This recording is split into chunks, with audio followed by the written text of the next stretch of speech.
Hello दोस्तों, आप सभी को नमस्कार। आज की क्लास में हम उत्तर प्रदेश का नदी तंत्र के बारे में जानेंगे। पिछली क्लास में हमने कुछ नदियों के बारे में बताया था। आज उसके आगे पढ़ेंगे। नदी तंत्र पढ़ रहे थे हम। तो इसमें हिमालयी नदियाँ और मैदानी नदियाँ हम बता दिए थे। अब मैं पठारी नदियाँ यानी जो दक्षिण बुंदेलखंड एरिया में बहती हैं उनके बारे में चर्चा करेंगे। पठारी नदियाँ ये एमपी यानी मध्य प्रदेश से इनका उद्गम क्षेत्र होता है और ये फिर यमुना की सहायक नदियाँ हैं। तो पठारी नदियों में सबसे पहले हम चंबल की बात करते हैं। चंबल नदी के बारे में जब हम जानेंगे तो इसका पुराना नाम चरमवती है। तो चरमवती कहा जाता है। यह इसका जो उद्गम क्षेत्र है इंदौर, मध्य प्रदेश में इंदौर है। इंदौर में महू नामक स्थान है। यहीं पे भीमराव अम्बेडकर जी का जन्म हुआ था। ये जना पाव पहाड़ी से इसका उद्गम होता है। फिर यह बहते हुए इसका बहाव क्षेत्र आते हुए यह आगरा और इटावा की सीमा बनाते हुए आगरा में पहले प्रवेश करती है। इसका प्रवेश जब यूपी में होता है, यह पहले एमपी में जाएगी, फिर राजस्थान में जाएगी, फिर उसके बाद यूपी में आगरा में प्रवेश करेगी यह। और आगरा इटावा की सीमा बहते हुए औरैया, फिर उसके बाद आगरा में प्रवेश करने के बाद आगरा इटावा और की सीमा बनाएगी और फिर औरैया में आएगी मुरादगंज के पास। औरैया में मुरादगंज के पास आएगी। उसके पश्चात यह एक पंचनदा नामक स्थान है, पंचनदा। वहाँ यह यमुना में मिल जाती है। यमुना में पंचनदा नामक स्थान पे मिलती है। मुरादगंज के पास है यह औरैया में। तो इस तरीके से यह चंबल नदी के बारे में। इसकी जो सहायक नदी है, एक है इसकी सहायक नदी पार्वती और दूसरी सहायक नदी इसकी है बनास। बनास ये राजस्थान की नदी है और यह औनलिका अपर्दन के लिए प्रसिद्ध है। पता है ये आप लोग को? औनलिका अपर्दन बहुत भारी मात्रा में करती है। तो इतना चंबल नदी के बारे में हो गया। अब चंबल नदी से आगे देखेंगे तो थोड़ी थोड़ी जानकारी आप लोग जानेंगे कि कहाँ मिलती है और कहाँ से प्रवेश करती है। एक दूसरी नदी है बेतवा, बहुत ही महत्वपूर्ण नदी है बेतवा नदी। इसको कहते हैं बेत्रवती। कभी पूछ लिया, मान लिया नाम कि बेत्रवती, तो पता चलेगा आप ना लगा पाएंगे। यह ललितपुर में प्रवेश करती है। ललितपुर जो लटका हुआ एरिया है उत्तर प्रदेश का, अभी आपको मैप में हम दिखाएंगे। इसका उद्गम क्षेत्र भोपाल है। सब एमपी में उद्गम क्षेत्र नदियां होती हैं पठारी वाली। हमीरपुर में यह राजा यमुना नदी में मिल जाएगी। हमीरपुर में यमुना में मिलती है। और ललित यह बहते हुए ललितपुर में प्रवेश करेगी, फिर यह झांसी आएगी। झांसी फिर यह जालौन आएगी। जालौन के बाद हमीरपुर जाएगी। हमीरपुर में यमुना नदी में मिल जाएगी। तो बेतवा के बारे में इतना हो गया। एक नदी आपको दिखाई देगी, सिंध। सिंध या काली सिंध, इसको सिंध नदी कहते हैं या काली सिंध कहते हैं। तो इसके बारे में जब हम जानेंगे तो यह राजस्थान के टोंक जिला होता है। एक जिला है टोंक जिला, वहाँ राजस्थान के टोंक जिला से इसका उद्गम होगा। नैनवास नामक स्थान है टोंक जिले में। फिर यह जालौन में एक स्थान है जगमनपुर, जालौन में। वहाँ यह यमुना नदी में मिल जाती है। जालौन में जगमलपुर नामक स्थान में यमुना में यह मिल जाती है। तो सिंध के बारे में इतना जानिए। फिर आगे अगर देखेंगे, केन, ये सब दक्षिण जो यमुना की सहायक नदियां हैं और पठारी भाग से निकलती हैं। यह मैहर नामक स्थान है, मैहर एमपी में। तमसा कुंड है, वहां से निकलती है। तमसा कुंड, मैहर नामक स्थान।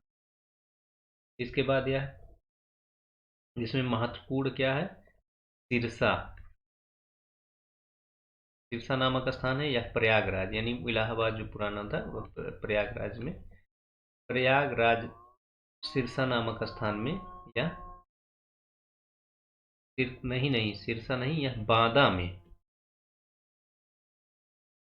में मिलती है। सिरसा में टोंस नदी मिलती है, बांदा में यह यमुना में मिल जाएगी। इस पे सबसे महत्वपूर्ण एक चीज है कि बिहार जल प्रपात इसी नदी पे है। बिहार जल प्रपात, यह 110 मीटर ऊंचा है। तो केन नदी के बारे में इतना आप लोग जानिए। फिर केन के बाद टोंस नदी। टोंस नदी का जो है यह कैमूर पहाड़ी से निकलती है। कैमूर पहाड़ी से इसका उद्गम होता है। और बाद ये, तो माफ करिएगा, थोड़ा सा उल्टा कर दीजिए इसको। एक केन नदी जो है, थोड़ा सा उल्टा कर दिए हैं। ये जो केन नदी है,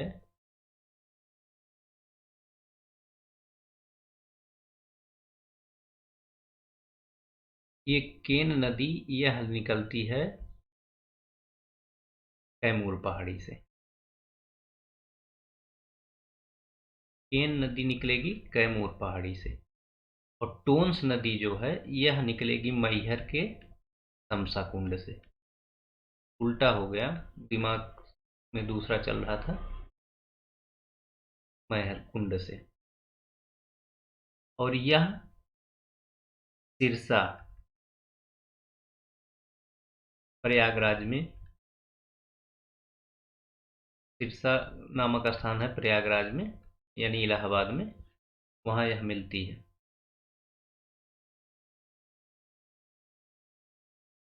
तो यह टेम्स जो टोंस नदी है यह मैहर के तमसा कुंड से, और केन कैमूर पहाड़ी से निकलती है और बांदा में मिलती है। टोंस के बाद सोन नदी, बहुत ही महत्वपूर्ण नदी है। यह अमरकंटक पहाड़ी से निकलती है। मध्य प्रदेश और छत्तीसगढ़ की सीमा जो पहाड़ी बनाती है, अमरकंटक पहाड़, यहाँ से यह निकलेगी सोनभद्र में आते हुए, तो पटना में जाके गंगा नदी में मिल जाएगी। पटना में गंगा नदी में मिल जाती। फिर इसके बाद यह कुछ महत्वपूर्ण नदियां हो गई। इसके बाद देखेंगे कि कौन सी नदी किस तट पे, किस नदी के तट पे कौन सा शहर है। कुछ महत्वपूर्ण शहर देख लेंगे। तो हम यहाँ पे लिख देते हैं शहर, और यहाँ लिख देंगे तट यानी नदी। तो सबसे पहले हम अयोध्या ले लेते हैं। अयोध्या जब देखेंगे तो यह सरयू नदी के तट पे है। दूसरे नंबर पे लेंगे गोरखपुर। गोरखपुर, एक आपने राप्ती पढ़ा और एक पढ़े थे इसकी सहायक नदी रोहिणी। इसके संगम पर, इस संगम पर गोरखपुर नदी, गोरखपुर शहर। मगहर जानते हैं, जहाँ संत कबीरदास जी का समाधि स्थल है। तो मगहर आमी नदी के तट पर है। कभी पूछ लिया, मान लिया मगहर किस नदी तट पर है, आमी। फिर वाराणसी के बारे में हम जान लेंगे। वाराणसी, एक नदी थी वरुणा और एक नदी है अस्सी, इसी दोनों के नाम से मिलकर वाराणसी नाम भी पड़ा। तो इन नदियों के तट पर है, और गंगा नदी जो है इसके बाएं तट पर है। गंगा नदी के बाएं तट पर वाराणसी है। फिर आगे वाराणसी के आगे देखेंगे, बांदा आप लोग को जानते ही हैं, केन नदी के तट पर है, क्योंकि केन यहीं पे मिलती है यमुना नदी से। फिर हमीरपुर जो है, हमीरपुर बेतवा तो यमुना के संगम पर है। हमीरपुर बेतवा यमुना के संगम पर। चित्रकूट देखिएगा, महत्वपूर्ण है। चित्रकूट जो है, या पैस्वनी एक कहा जाता है, पैस्वनी या मंदाकिनी नदी के तट पर है। फिर प्रतापगढ़, यानी प्रतापगढ़ जो जिला है, यह सई नदी के तट पर है। फिर उसके बाद सोनभद्र, पता है, सोनभद्र में सोन नदी के तट पर है।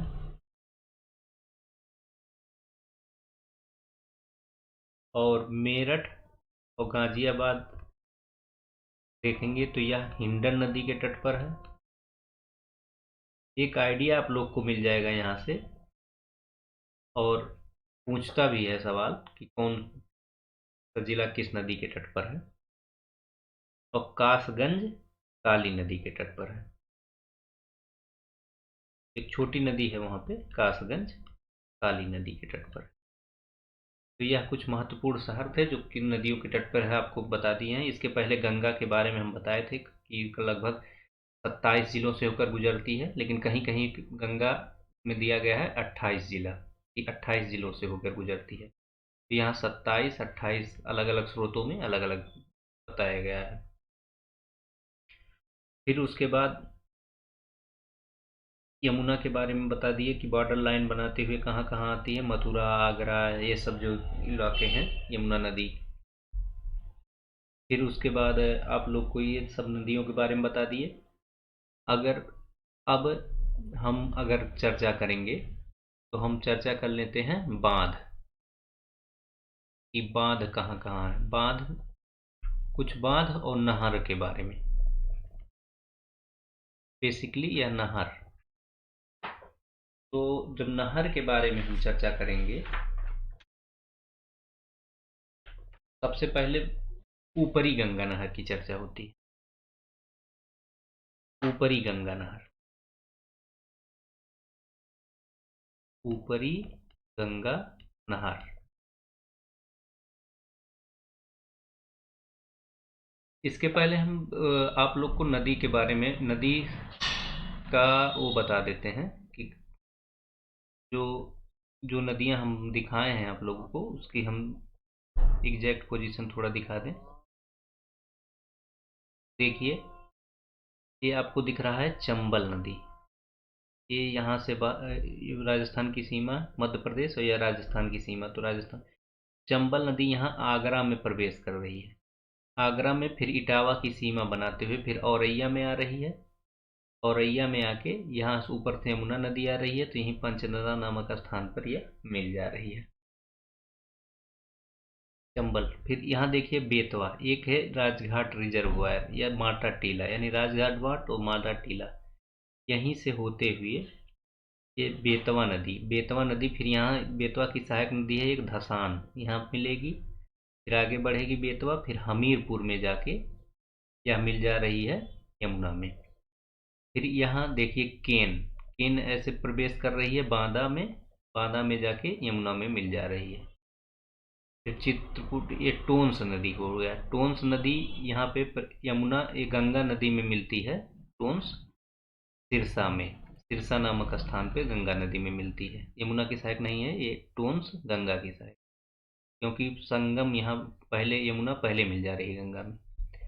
फिर यहाँ देखिए गोविंद बल्लभ पंत सागर रिजर्वायर है। इसके बाद यहाँ रिहंद नदी, और यहाँ से सोन नदी इधर से आते हुए, और एक नदी और कोई है, इसका नाम स्पष्ट नहीं हो रहा। तो सोन नदी में रिहंद सोन की सहायक है। फिर यह जाके पटना में आगे मिल जाएगी। तो यह सोनभद्र में सोन नदी है। तो यह पोजीशन है कुछ। अब हम बांध और नहर के बारे में थोड़ा जानेंगे। तो ऊपरी गंगा नहर, ऊपरी गंगा नहर का निर्माण जो 1840 से लेकर 58 के बीच किया गया, यह हरिद्वार से निकला है, गंगा के दाहिने तट से। लगभग 340 किलोमीटर इसकी लंबाई है। और जो ऊपरी गंगा नहर है, इससे आगरा नहर और निचली गंगा नहर, इन दोनों को पानी मिलता है। निचली गंगा नहर को पानी मिलता है, यही इसी नहर से प्राप्त होता है। और 7 लाख हेक्टेयर क्षेत्र है, उसकी सिंचाई लगभग, मतलब यह एरिया कवर करता है। ऊपरी गंगा नहर में जो जिले लाभान्वित होते हैं, उसमें ऊपर वाले जैसे सहारनपुर, मेरठ, मुजफ्फरनगर, गाजियाबाद, बुलंदशहर, फर्रुखाबाद, कानपुर, इटावा, मैनपुरी, फिरोजाबाद, एटा, मथुरा और बुलंदशहर, अलीगढ़, ये सब जो एरिया हैं, ये ऊपरी गंगा नहर से लाभान्वित जिले हैं, लाभान्वित होते हैं। इसके बाद हम देखेंगे निचली गंगा नहर। तो निचली गंगा नहर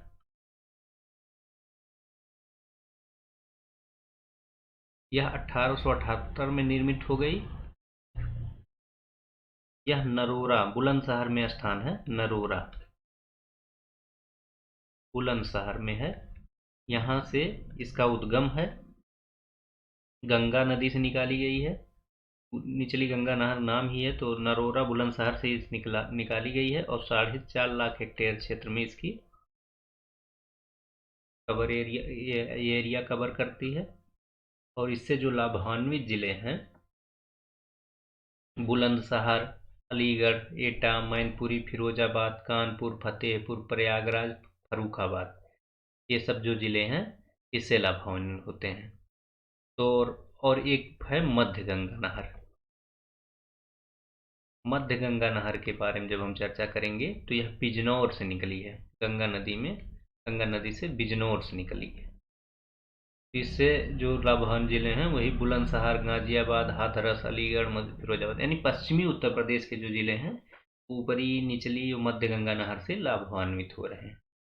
इसके बाद नदी आती है एक रामगंगा। तो रामगंगा से निकाली गई है रामगंगा नहर। तो रामगंगा नहर जो निकाली गई है, इससे उत्तराखंड और उत्तर प्रदेश की सिंचाई होती है। यह पौड़ी गढ़वाल, यानी जो जड़ा है कालागढ़ नामक स्थान से पौड़ी वहां से निकाली गई है रामगंगा नहर। 1975 में यह निर्मित हुई और 128 मीटर ऊंचा बांध बना के इसका, रामगंगा नहर का,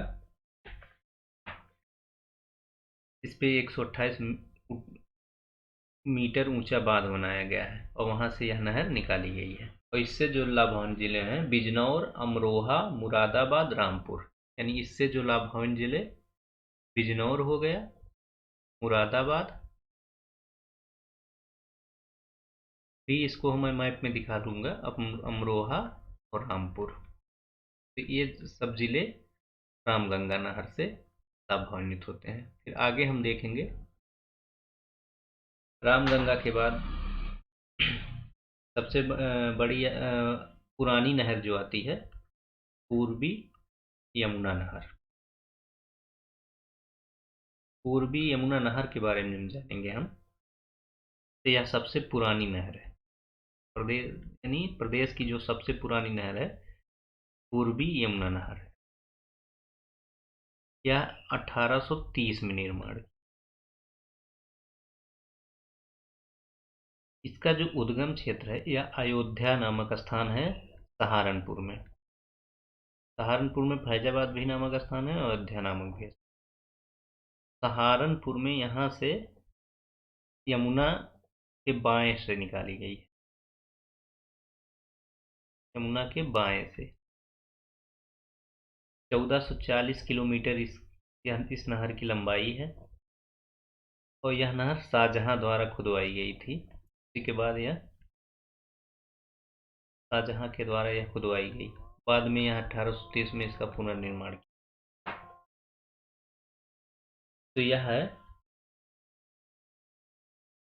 पूर्वी यमुना नहर के बारे में। जो इससे लाभवान जिले हैं, तो अभी हम इसको आपको बताएंगे। सहारनपुर, मुजफ्फरनगर, मेरठ, गाजियाबाद, दिल्ली, ये सब एरिया है जो पूर्वी यमुना नहर से लाभान्वित हो रहे हैं। तो अभी एरिया हम मैप में दिखा देंगे। फिर आपको इसके बाद आगरा नहर के बारे में जान लीजिए। इसको किस नहर से पानी मिलता है? ऊपरी गंगा नहर से पानी आगरा नहर को पूर्ति होती है। यह आगरा नहर जो है ओखला है। दिल्ली में एक स्थान है ओखला, और यह यमुना नदी से निकाली गई है। लेकिन ऊपरी गंगा नहर से भी पानी इसको मिलता है। तो यमुना से निकाली गई है। और दिल्ली, गुड़गांव, भरतपुर, मथुरा, आगरा, यानी उत्तर प्रदेश के दो शहर हैं, मथुरा, आगरा, और बाकी राजस्थान का भरतपुर है और दिल्ली और गुड़गांव। तो उत्तर प्रदेश का केवल मथुरा और आगरा स्थान है जिससे इससे लाभान्वित होता है आगरा नहर। फिर शारदा नहर के बारे में जानेंगे। यह भी बहुत महत्वपूर्ण नहर है। यह सबसे लंबी नहर है, यानी सबसे बड़ी नहर है। सबसे पुरानी पूर्वी यमुना नहर और सबसे बड़ी शारदा नहर। यह 1920-1928 के बीच निर्मित की गई। और जो जो नदी से निकली है, काली या महाकाली कहा जाता है इसे, महाकाली नदी से निकाली गई है। इसका स्थान जो है चंपावत के बनवासा नामक स्थान से निकली है। बनवासा यह कहाँ पे है? ये यूपी, उत्तराखंड और नेपाल के बॉर्डर पे है। तो यह शारदा नहर के बारे में है। यानी शारदा नहर सबसे बड़ी बात इसे है, सबसे बड़ी नहर है और काली महाकाली नदी से निकलती है चंपावत के बनवासा से, यूपी, यूके, नेपाल के बॉर्डर पे। तो ये शारदा नहर के बारे में हो गया। शारदा नहर के बाद आप लोग देखेंगे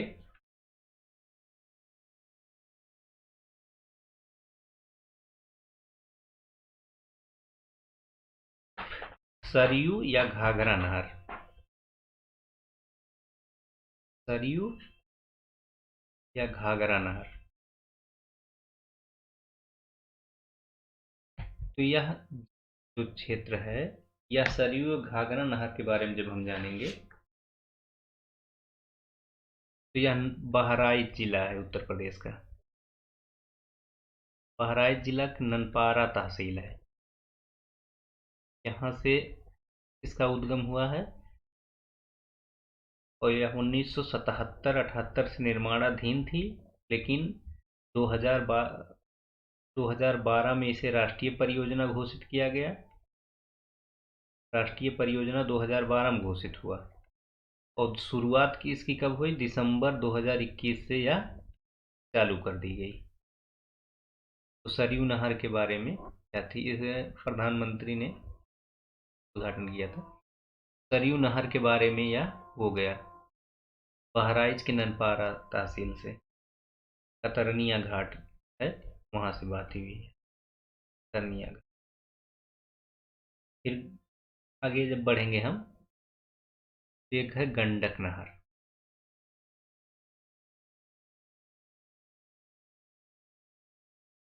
ये ऊपर की नहरें हो जाएंगी, फिर उसके बाद नीचे से जो नहर और बांध बने हैं उसके बारे में बताएंगे। तो गंडक नहर है, यह यूपी और बिहार की संयुक्त परियोजना है, पहली बात। दूसरी बात, यहाँ नेपाल में इस बांध बनाकर इसको निकाली गई है गंडक नदी पे। गंडक नदी और बूढ़ी गंडक नदी में नेपाल बांध बनाकर गंडक नहर निकाली गई है। फिर इसके बाद कौन कौन से जिले लाभान्वित होते हैं, इसके बारे में हम अभी मैप में आप लोग को बताते चले जाएंगे। तो ज़्यादा समझ में आएगा। इसके बाद हम पढ़ लेते हैं बेतवा नहर। अब ये हो गई ऊपर की नहरें यानी उत्तर दिशा वाली। अब नीचे पठारी वाले क्षेत्र यानी बुंदेलखंड एरिया वाले जो क्षेत्र हैं वहाँ के देखते हैं। बेतवा नहर। तो बेतवा नहर के बारे में जब हम जानेंगे तो यह परीक्षा यानी झांसी में है। परीक्षा बांध बना है। परि यह झांसी में है, बेतवा नदी पे है और झांसी हमीरपुर जालौन इसका लाभानी क्षेत्र है। फिर केन नहर है। केन नहर यूपी और एमपी की संयुक्त परियोजना है।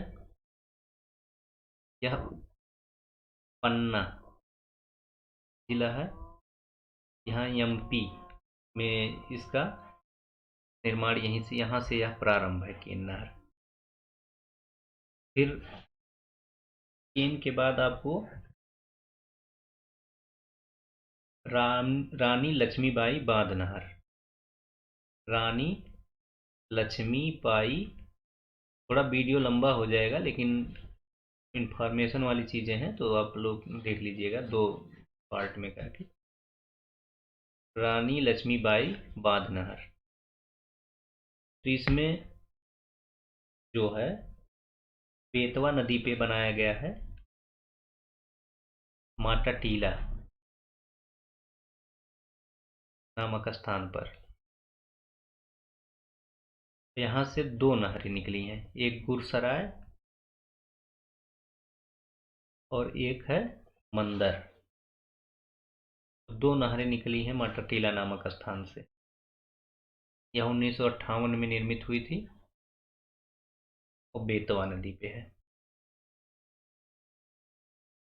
तो गुरसराय नहर और मंदर नहर बेतवा नदी पे है, माटा टीला नामक स्थान पर रानी लक्ष्मीबाई बांध नहर इसे कहा जाता है। माफ करिएगा। फिर आगे बढ़ेंगे हम। राजघाट नहर बहुत महत्वपूर्ण है।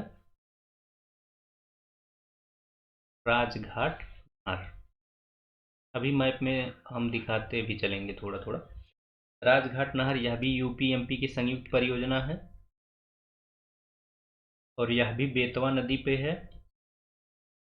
1975 में यह निर्मित हुई और ललितपुर में। इतना इसका इंफॉर्मेशन है राजघाट नहर के बारे में। अब इसके बाद सबसे महत्वपूर्ण आता है, एक आता है रिहंद। रिहंद घाटी परियोजना।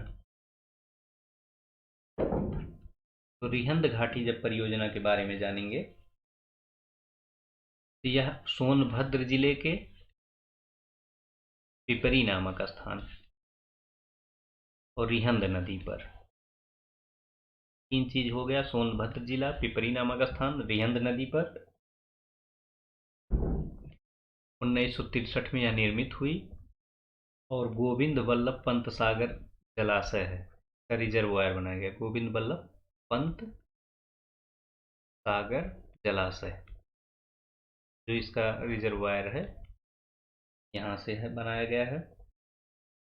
अब इसकी इंफॉर्मेशन ये हो गई। फिर हथनी कुंड बैराज एक है।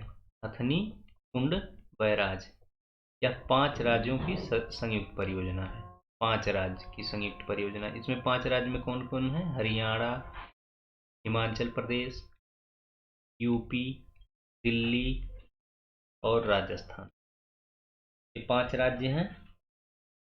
यह यमुना नदी पर, यह 1872 में निर्माण किया गया यमुना नदी पर।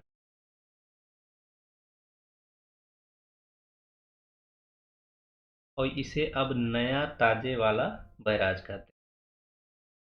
नया ताजे वाला बैराज भी इसका नाम पड़ा है। तो यह हथनी कुंड बैराज के बारे में हो गया। अब इससे लाभान्वित जिले के बारे में हम अभी मैप में बता देंगे। फिर हथनी कुंड बैराज के बाद आप देखेंगे बाणसागर बांध। बाणसागर बांध तो जो बाण सागर बांध के बारे में बात करेंगे तो यह सोन नदी पे है और शहडोल जिला से, जो एमपी का शहडोल जिला है वहाँ से यह निकलता है, और यह यूपी, एमपी और तत्कालीन बिहार यानी अब जो झारखंड है उसकी संयुक्त परियोजना है। फिर कई पेयजल परियोजनाएं हैं। तो पेयजल परियोजनाएं में एक गंगा पेयजल परियोजना, गंगा जल परियोजना, फिर गोकुल बैराज। तो गंगा जल परियोजना जो है यह दिल्ली नोएडा के क्षेत्र से, दिल्ली नोएडा बाईपास क्षेत्र है, वहाँ एक प्रताप विहार है, वहाँ के समीप बनाया गया है। और नोएडा गाजियाबाद का एरिया, यहाँ पे अतिरिक्त पेयजल मिलता है, नोएडा गाजियाबाद। गंगा जल परियोजना। गोकुल बैराज जो है यह यमुना नदी पे बनाया गया है, यह भी पेयजल परियोजना है। और लवकुश बैराज एक है, यह लवकुश बैराज, ये सब पेयजल परियोजनाएं हैं तो इसके बारे में थोड़ा सा जान लीजिएगा। लवकुश बैराज जो है यह कानपुर में गंगा नदी पर बनाया गया है, कानपुर में पेयजल उपलब्ध कराएगा। फिर आगरा बैराज है, यह भी पेयजल परियोजना आगरा नदी, वो यमुना नदी पे है, यमुना नदी पे है, पेयजल परियोजना है। फिर इसके अलावा एक है कन्हार नदी है, कन्हार नदी है, यह सोनभद्र में है और इस पर कन्हार बांध है। कन्हार नदी पे कन्हार बांध है सोनभद्र में, एक इंफॉर्मेशन ये है। और मिर्जापुर में जिग्रो, जिग्रो बांध है जिग्रो नदी पे, जिग्रो जलाशय बांध जिग्रो नदी पे। तो यह जिग्रो, जिरगो, जिरगो नहीं, जिग्रो नहीं, जिग्रो जिरगो नदी है। तो यह आपके कुछ इंफॉर्मेशन वाली बातें हो गई। अब हम मैप के अनुसार दिखा देते हैं कि कहाँ क्या क्या है लाभान जिले। तो जैसे ऊपरी गंगा नहर, ऊपरी गंगा नहर जब हरिद्वार से निकलती है तो ये वाला एरिया पूरा अलीगढ़ होलीगढ़ लेते हुए गाजियाबाद, फर्रुखाबाद, ये सब एरिया जो होता है इसका कवर करती है। इसमें सहारनपुर, शामली, बागपत, ये मतलब कई जिले आते हैं। फिर मध्य गंगा नहर भी बुलंदशहर, गाजियाबाद, हाथरस, अलीगढ़, फिरोजाबाद, यानी यही सब एरिया है। रामगंगा, फिर देखिए नी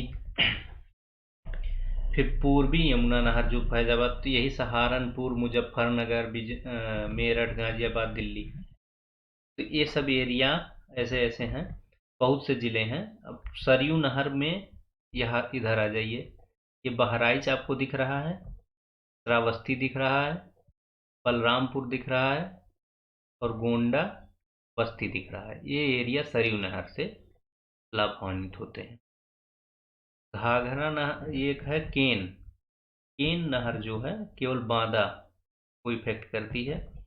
और गंडक में कुशीनगर, ये कुशीनगर है, महाराजगंज है और देवरिया है, और देवरिया के बाद ये हरा वाला गोरखपुर है।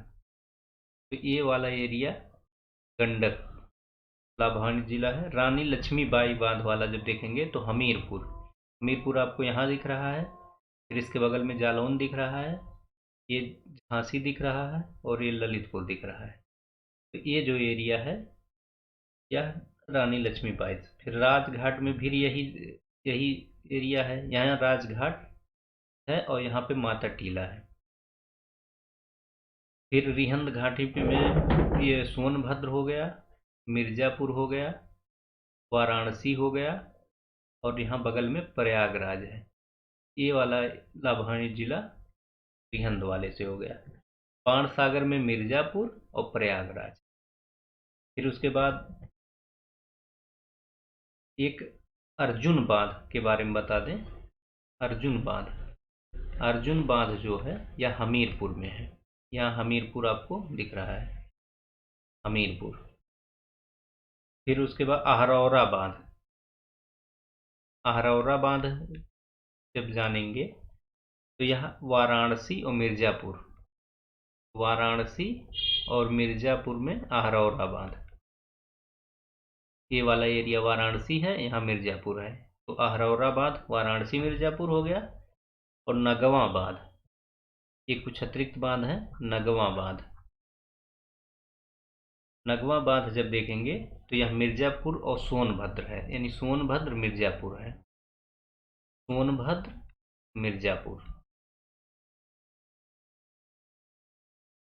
फिर उसके बाद धसान नहर, धसान झांसी और हमीरपुर। ये धसान नदी थी ना, बेतवा की सहायक, तो धसान नहर जो है ये झांसी हमीरपुर में है, झांसी हमीरपुर।